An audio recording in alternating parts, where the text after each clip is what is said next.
Pour certains, le rapport avec l'argent est difficile à expliquer car souvent ces personnes sont incapables de dépenser le moindre centime sans avoir des sueurs froides. L'histoire de cette veuve est extrêmement admirable, car après que son mari avare soit décédé, elle a essayé d'appliquer sa demande d'être enterrée avec tout son argent du mieux qu'elle pouvait. Découvrons comment elle s'y est prise. Selon les psychologues, il existe une différence entre une personne radine qui est généralement préoccupée par une bonne gestion de son argent et une personne avare qui est pathologiquement incapable de dépenser.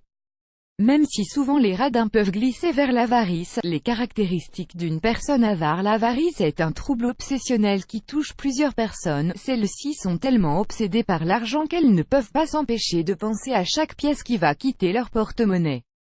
Ces personnes sont souvent incapables de verbaliser leurs émotions. Ad choice is advertising read invented by TEADS. Ad choice is advertising read invented by TEADS. Les personnes avares fondent leur vie sur un fantasme de contrôle, ce qui rend difficile de cohabiter ou de tisser des liens profonds avec elles. Certains cas semblent fous car la personne avare préfère par exemple mourir de froid que d'allumer son chauffage en hiver.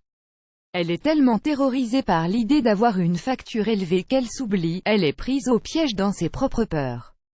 Généralement, une personne avare finit sa vie seule et dispose d'une grande fortune qu'elle garde précieusement mais qui finit au bout du compte entre les mains des héritiers quand il y en a ou de l'État. L'histoire du mari qui a voulu être enterré avec sa fortune. C'est l'histoire d'un homme qui avait travaillé toute sa vie pour économiser de l'argent. C'était un vrai avare, son amour pour l'argent était sans limite. Un jour, il est tombé malade et les médecins lui ont dit qu'il ne lui restait pas beaucoup de temps à vivre. Suite à cette annonce, la première chose qu'il a dite à sa femme est qu'il voulait prendre tout son argent avec lui dans l'au-delà. Il lui a donc demandé de lui mettre tout l'argent qu'il possède dans son cercueil le jour de son enterrement. La femme a donc accepté la demande de son mari et lui a promis qu'elle allait le faire, malgré le fait qu'elle a toujours vécu et continue de vivre dans la misère avec lui.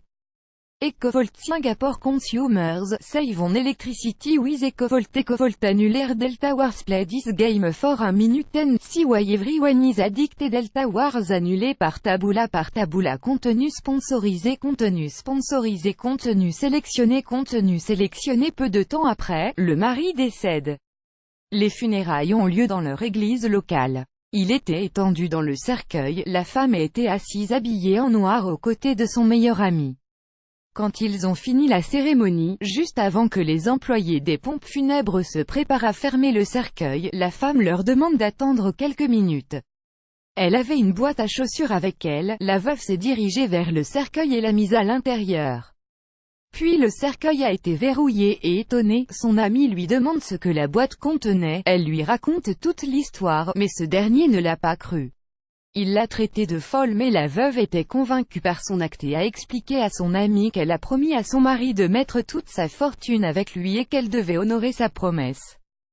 Ad choice is advertising read invented by TEADS. Ad choice is advertising read invented by TEADS. L'ami se demandait comment la veuve a fait pour mettre tout l'argent dans une boîte à chaussures tout en sachant que le mari avait une fortune.